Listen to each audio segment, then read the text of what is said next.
Topic के बारे में बताने जा रही हूँ जिसकी इच्छा आपने खुद जाहिर की है।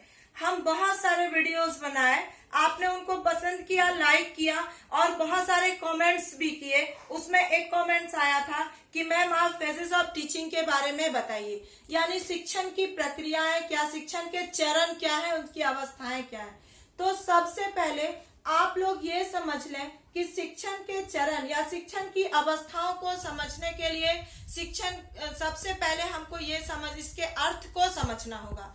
तो हम आपको बता दें, शिक्षण अधिगम प्रक्रिया में जो शिक्षार्थी शिक्षक से शिक्षा ग्रहण करते हैं उसमें शिक्षकों को एक निश्चित अवस्था के तहत चलना होता है और वो अवस्था शून्य से होकर नहीं गुजरता, बल्कि उसमें बहुत सारे सोपान होते हैं, बहुत सारे सब टॉपिक्स होते हैं, बहुत सारी ऐसी बातें होती हैं जिनके शिक्षकों को बिंदु दर बिंदु ध्यान रखना पड़ता है और उसी शिक्षण प्रक्रिया के अंतर्गत छात्रों को साथ में लेके आगे बढ़ना होता है।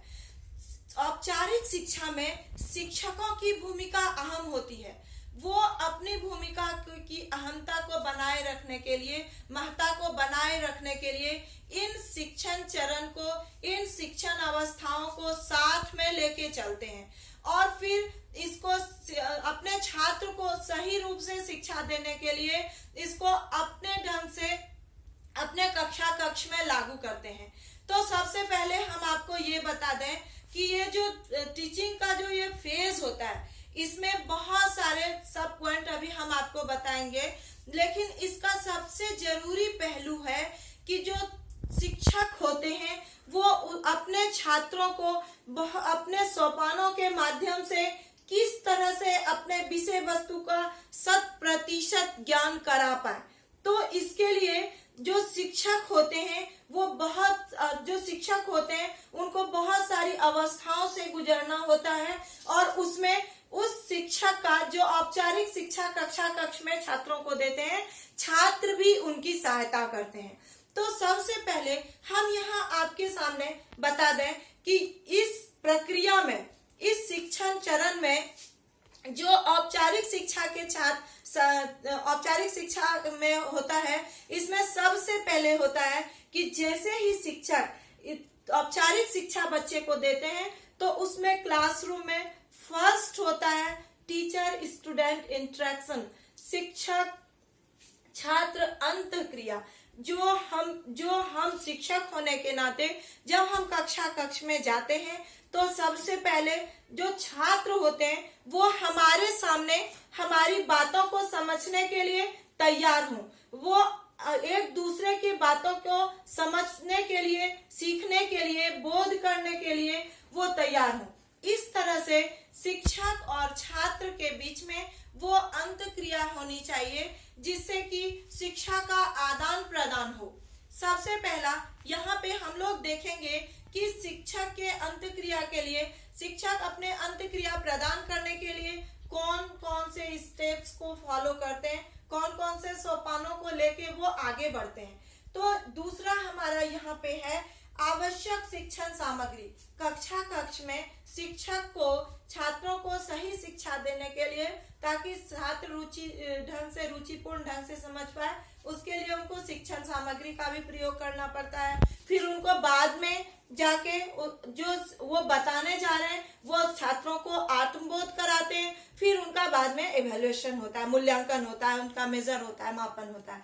तो हम इस तरह से आप लोगों को बता दें कि शिक्षण प्रक्रिया में शिक्षण की अवस्थाओं से जो हम लोग गुजरते हैं, एक शिक्षक होने के नाते हम लोग जिन जिन अवस्थाओं या चरण से गुजरते हैं उसको हमने कुछ पॉइंट्स में सजाया है, उसको आप ध्यान से देखेंगे और सुनेंगे।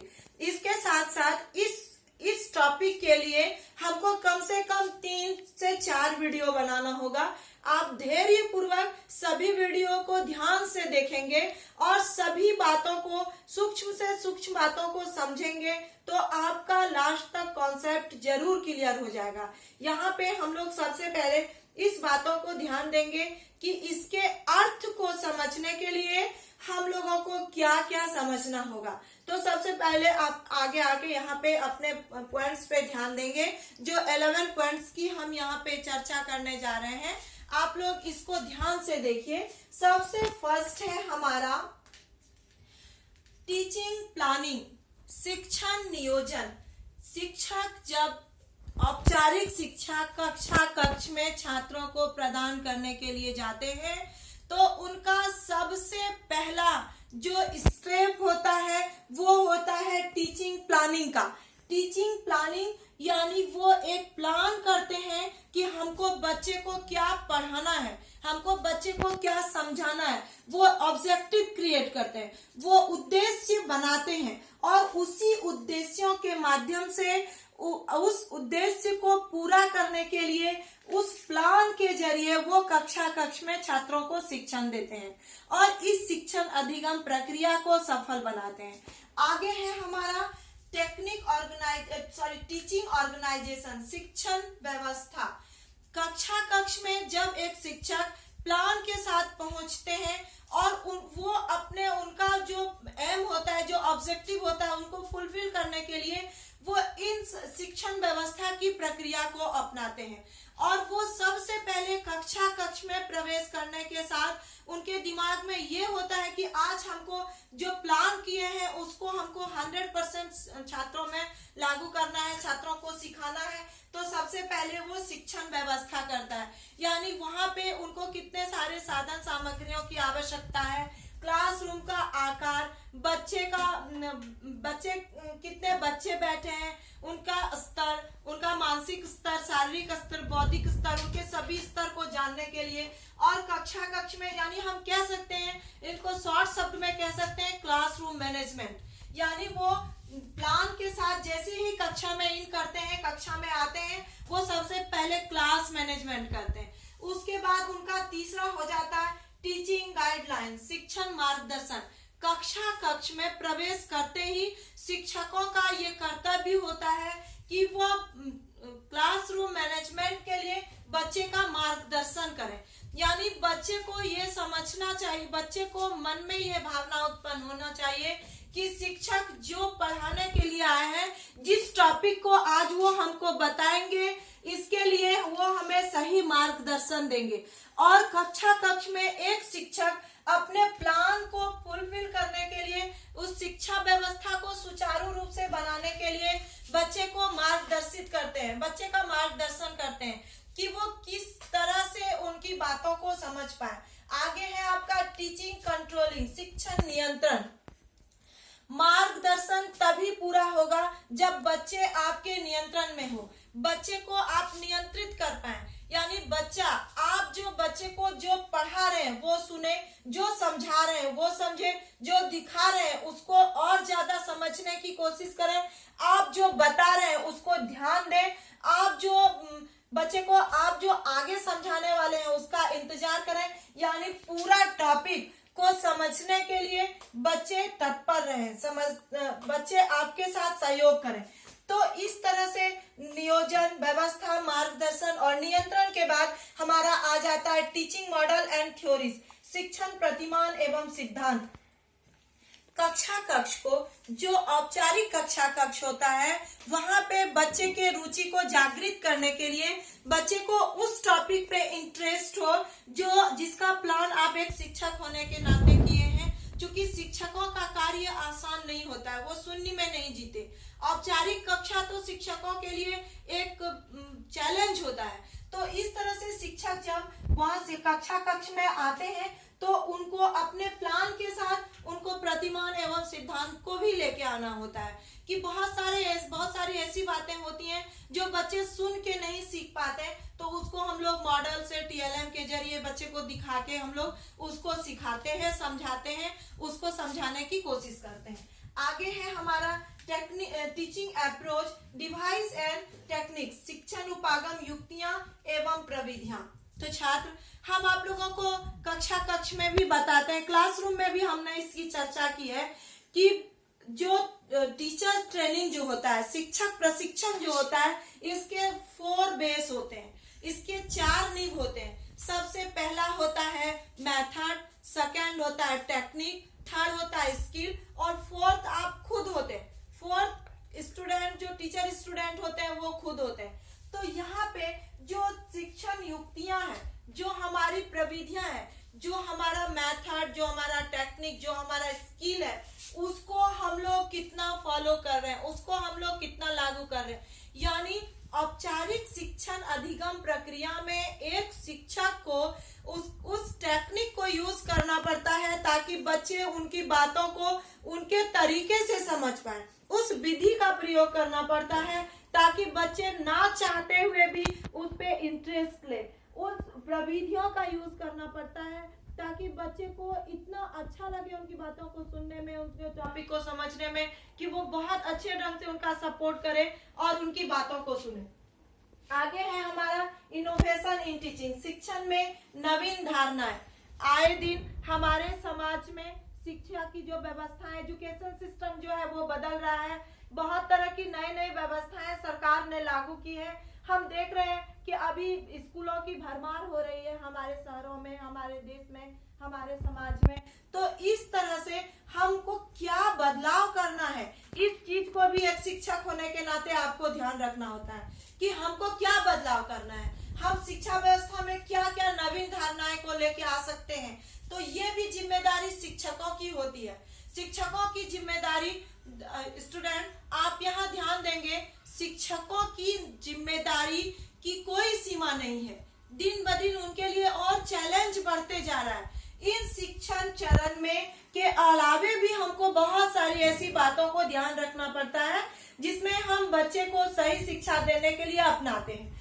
आगे आपका यहाँ पे है लर्निंग थ्योरीज, अधिगम सिद्धांत। साइकोलॉजी में हम लोग बहुत तरह के थ्योरी पढ़ते हैं ताकि उस थ्योरी से हम बच्चे के स्तर को समझ पाए, उसके मानसिक स्तर को समझ पाए, उनके शारीरिक स्तर को समझ पाए, उनकी रुचि क्या है, उनको किस तरह इंटरेस्ट है, हम उनके इंटरेस्ट को किस तरह जगा पाएंगे, या फिर हमको सुधारने के लिए हमको क्या क्या करना होगा, आदि बहुत सारी ऐसी बातें हैं जिनको हमको ये थ्योरी के माध्यम से सीखने के लिए मिलता है।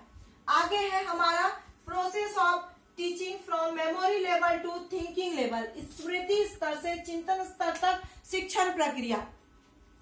इसकी चर्चा हम आपको आगे वीडियो में करेंगे क्योंकि ये जो टॉपिक है इसको थोड़ा सा विस्तार से समझाना बहुत जरूरी है। अगर हम लोग इसको विस्तार से नहीं समझ पाएंगे तो हमारा कॉन्सेप्ट क्लियर नहीं होगा, क्योंकि जब हम बच्चे को कोई भी चीज क्लासरूम में सिखाते हैं तो वो उसको अगर रुचि हो तो वो और जानना चाहता है। जब वो जान जाते हैं तो वो समझना चाहता है। जब वो समझ जाते हैं तो वो सीखना चाहते हैं। जब वो सीख जाते हैं तो वो प्रयोग करना चाहते हैं। जब वो प्रयोग करते हैं तो वो उसको अपने व्यवहार में लाना चाहते हैं। तो इस तरह से हमारा जो process of teaching from memory level to thinking level, स्मृति स्तर से चिंतन स्तर, जो शिक्षण की प्रक्रिया है, इसको हम लोग आगे में डिटेल से जानेंगे। आगे है हमारा इंटरेक्शन एनालिसिस, जिसकी चर्चा हम फर्स्ट में ही आपसे किए हैं कि जैसे ही औपचारिक कक्ष में जैसे ही शिक्षक आते हैं तो वहां पे सबसे पहले छात्र और शिक्षक के बीच में अंतःक्रिया होना जरूरी होता है। एक शिक्षक जब तक अपने छात्र को नहीं समझ पाएंगे और एक छात्र जब तक अपने शिक्षक की बातों को नहीं समझेंगे, नहीं सीखेंगे, उनसे मार्गदर्शित नहीं होंगे, उनका सहयोग नहीं करेंगे, तो वहां पे हमारी जो शिक्षण की अवस्थाएं, जो चरण है, ये हमारा फ्लॉप हो जाएगा। हम असफल हो जाएंगे और हम सही ढंग से बच्चे को शिक्षा नहीं दे पाएंगे। आज सबसे पहला मेरा जरूरी होता है कि टीचर स्टूडेंट इंटरेक्शन, हमारा जो आंतरिक जो मिलन है वो पहले होना चाहिए। आगे है हमारा एक्सपेरिमेंटल प्रोजेक्ट, प्रयोगात्मक शिक्षक। जब हम लोग कक्ष में बच्चे को शिक्षा दे देते हैं, जब वो सीख जाता है, समझ जाता है, जब वो उसको अपने व्यवहार में उतारने की कोशिश करता है, तब हम लोग उनसे कोई प्रयोग करवाते हैं, उनसे उनका मूल्यांकन करते हैं, उनका मापन करते हैं। तो इस तरह से जो हमारा teaching task face and operations की जो बात हम यहाँ पे कर रहे हैं, तो इसमें जो जो हमारी शिक्षण की अवस्था है, जो शिक्षण के जो हमारे चरण हैं, ये एक शिक्षकों के लिए बहुत महत्वपूर्ण मुद्दा है और ये हर शिक्षक को इसकी जानकारी अच्छे से होनी चाहिए। क्योंकि जब हम लोग कक्ष में आते हैं तो वहां पे कभी भी शून्य में नहीं जीते। हम लोग पूरे प्लान के साथ, ऑब्जेक्टिव्स के साथ बच्चे को कोई भी शिक्षा देने के लिए हम लोग आते हैं। यहाँ पे स्टूडेंट, मेरा एक थॉट है वो हम आपको हर क्लास में देते हैं और यहाँ भी हम आपको बता रहे हैं कि एक टीचर की भूमिका एक बस ड्राइवर की तरह होती है। जैसे एक बस ड्राइवर अपने बस में 100 सवारियों को लेके जाते हैं और उसको सही रूप से मंजिल तक पहुंचाते हैं, और उसी में एक वर्क होता है कंडक्टर का, जो टिकट काटते हैं। अगर कंडक्टर सो जाए तो उसमें थोड़ी देर के लिए टिकट कटना बंद हो जाएगा, लेकिन अगर बस ड्राइवर सो जाए तो सबकी फाइनली टिकट कट जाएगी। उसी तरह कक्ष में एक शिक्षक अपने 40-50 उनके पास जितने बच्चे होते हैं सभी की जिम्मेदारी मंजिल तक पहुंचाने की उस शिक्षकों की होती है। अगर वो उनके क्रियाकलापों के लिए, उनकी शिक्षा के लिए अगर वो थोड़े से निष्क्रिय हो जाए, अगर ये समझे कि जैसे भी चलता है चलने दें, तो उस बच्चे का जो आपके क्लासरूम में है सबका भविष्य अंधकार हो जाएगा और फिर वो बच्चे कभी भी सफलतापूर्वक अपने मंजिल को नहीं पा पाएंगे, फिर उनका जीवन व्यर्थ हो जाएगा।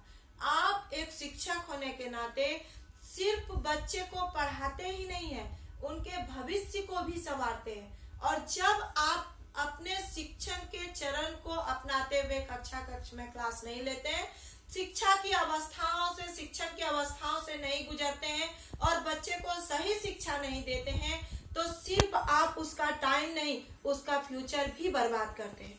तो ये एक बहुत बड़ी बात है कि शिक्षकों की एक बहुत बड़ी जिम्मेदारी है कि वो इस शिक्षण की अवस्थाओं को सही रूप से लेते हुए शिक्षण अधिगम प्रक्रिया में बच्चे को सही शिक्षा दें और अपने इन अवस्थाओं से गुजरते हुए अपने देश के भविष्य को संवारें। धन्यवाद।